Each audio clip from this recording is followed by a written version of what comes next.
دعا کبھی مسلمان کی رد نہیں جاتی.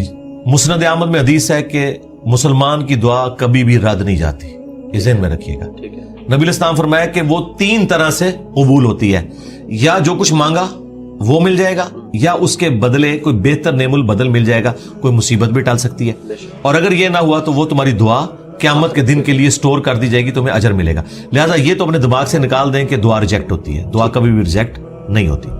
دوسری بات, دعا کرنا آپشنل نہیں ہے, یہ مسلمان پہ فرض ہے.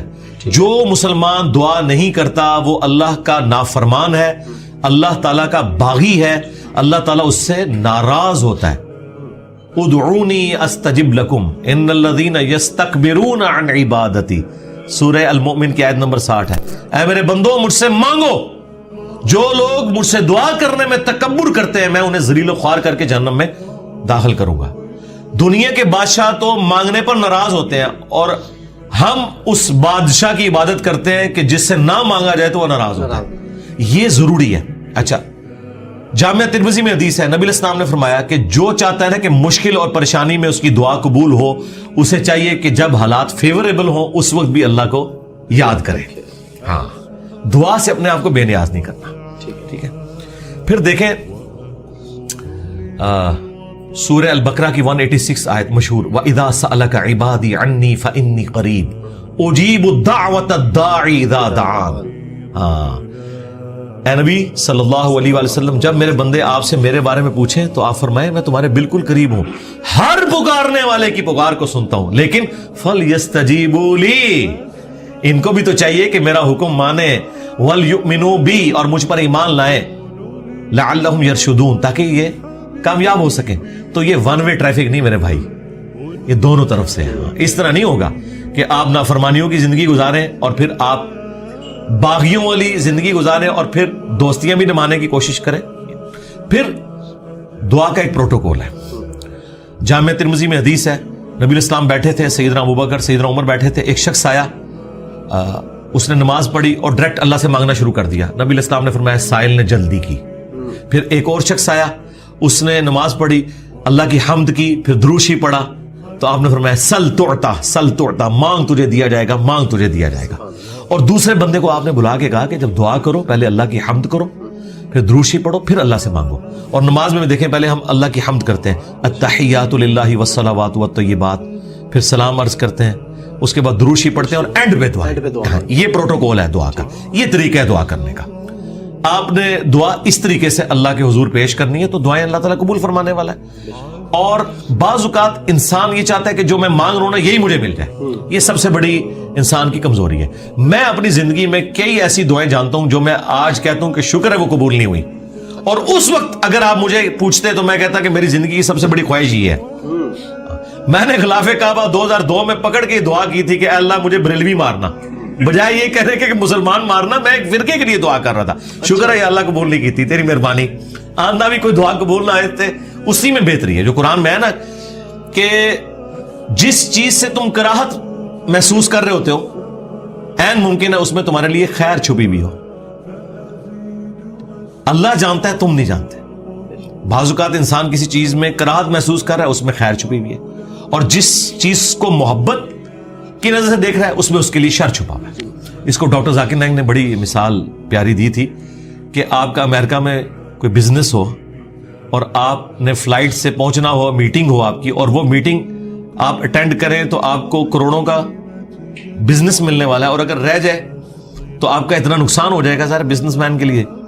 آپ جیسے ہی ٹریفک کے لیٹ ہونے کی وجہ سے ایئرپورٹ پہنچیں اور آپ کو پتا چلے کہ وہ جہاز اڑ گیا ہے جس میں آپ نے جانا تھا, تو آپ کہیں گے میری زندگی کی سب سے بری خبر تھی جو میں نے سنی.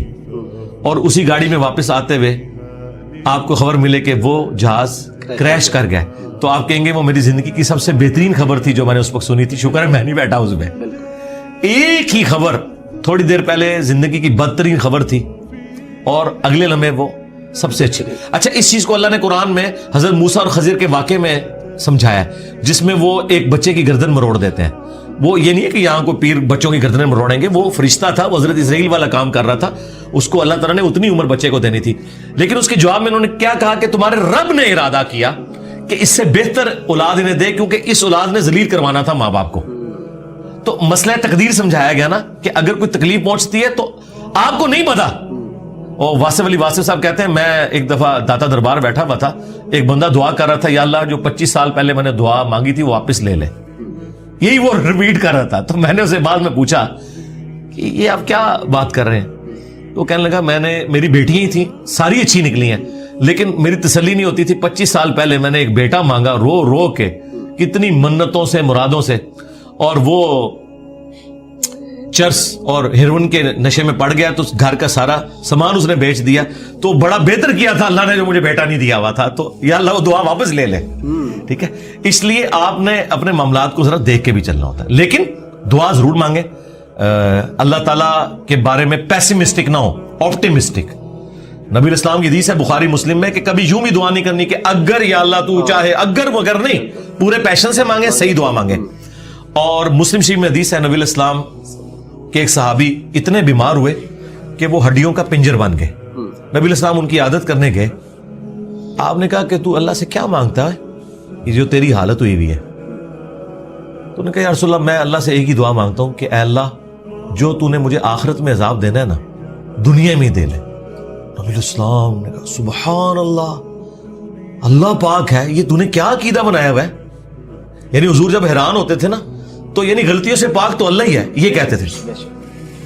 اوہ تیرے اندر سکت ہے کہ تو دنیا میں بھی اللہ کا عذاب برداشت کر سکے. اور تجھے تو چاہیے تھا تو کہتا اللہم ربنا آتنا فی الدنیا حسنہ وفی الآخرۃ حسنۃ وقنا عذاب النار. اے اللہ مجھے دنیا میں بھی بھلائیاں عطا فرما، آخرت میں بھی بھلائیاں عطا فرما، اور آخرت کی سب سے بڑی بھلائی مجھے دے وقنا عذاب النار، جہنم کی آگ سے بچا لے. تو نبی الاسلام نے کہا یہ پڑھ.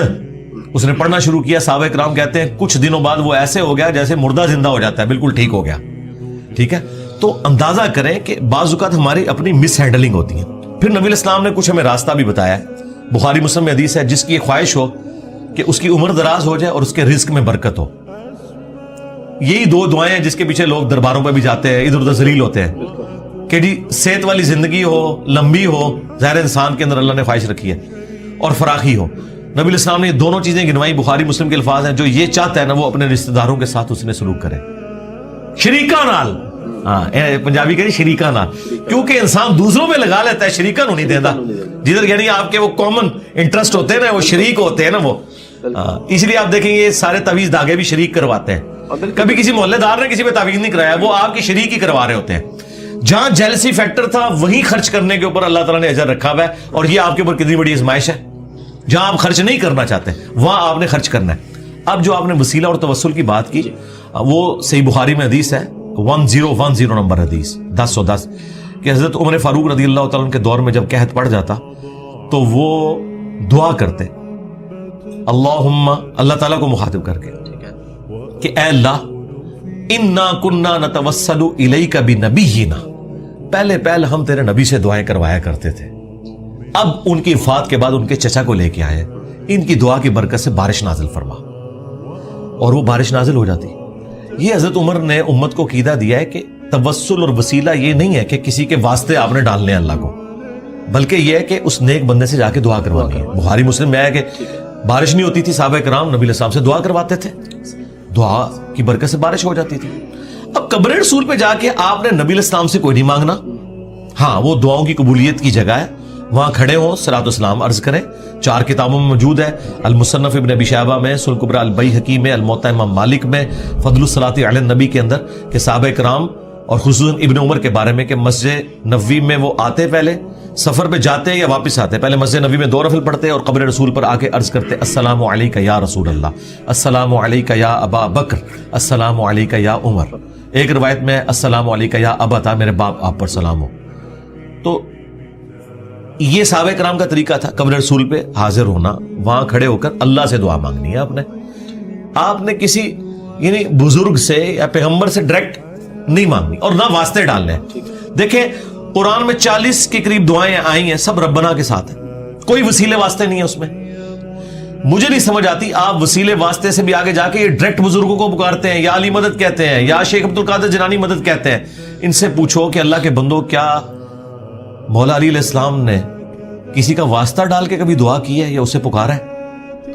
شیعہ کی جو سب سے اتھینٹک کتاب ہے نا مولا علی کے خطبات نہج البلاغہ، اس میں ایک خطبہ موجود ہے، اپنے بیٹے کو انہوں نے کچھ نصیحتیں کی ہیں. اس میں انہوں نے کہا کہ حسن یاد رکھنا تم اس کی اولاد ہو جس نے عنقریب مر کے مٹی ہو جانا ہے، بقا صرف اللہ کی ذات کو ہے.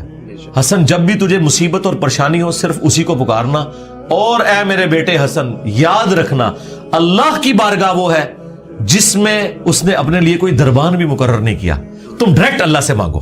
اب مجھے بتائیں اگر یا علی مدد کا عقیدہ ہوتا تو سب سے پہلے وہ اپنے بیٹے کو سکھاتے حسن ابن علی کو. اگر حسن ابن علی کو یا علی مدد کا عقیدہ نہیں سکھایا گیا تو باقی تو شاہی کوئی نہیں. پھر یہ سارے انہوں نے گھڑے ہوئے عقیدے. ہاں آپ یہ کہہ سکتے ہیں اے اللہ جو تجھے اپنے نبیوں سے، ان کے اہل البیت سے، ان کے صحابہ سے محبت ہے، میں اس محبت کا وسیلہ تجھے پیش کرتا ہوں کہ میرا یہ کام کر دے. یہ اللہ کی صفت کا وسیلہ ہوگا. ٹھیک ہے. وَلِلَّهِ الْأَسْمَاءُ الْحُسْنَى فَادْعُوهُ بِهَا. اللہ کا اپنے پیغمبروں سے محبت کرنا یہ اللہ کی صفت ہے، اس کا آپ وسیلہ پیش کر سکتے ہیں. ٹھیک ہے. اس طرح نیک اعمال کا وسیلہ وَاسْتَعِينُوا بِالصَّبْرِ وَالصَّلَاةِ، نماز اور صبر کے ذریعے اللہ کی مدد چاہو، بالکل آپ وسیلہ پیش کریں. وہ 3 لوگ وہ غار میں پھنس گئے تھے، بخاری مسلم میں آتا ہے، انہوں نے اپنے عمل کا وسیلہ پیش کیا، یہ آپ کریں، بالکل کریں، اس میں تو کوئی شک والی بات نہیں. لیکن یہ جو واسطے ڈالنا فلانے دا صدقہ یہ کوئی ثابت نہیں میرے بھائی. اس طرح کی کوئی روایت اصول محدثین کے اوپر صحیح نہیں ہے جی.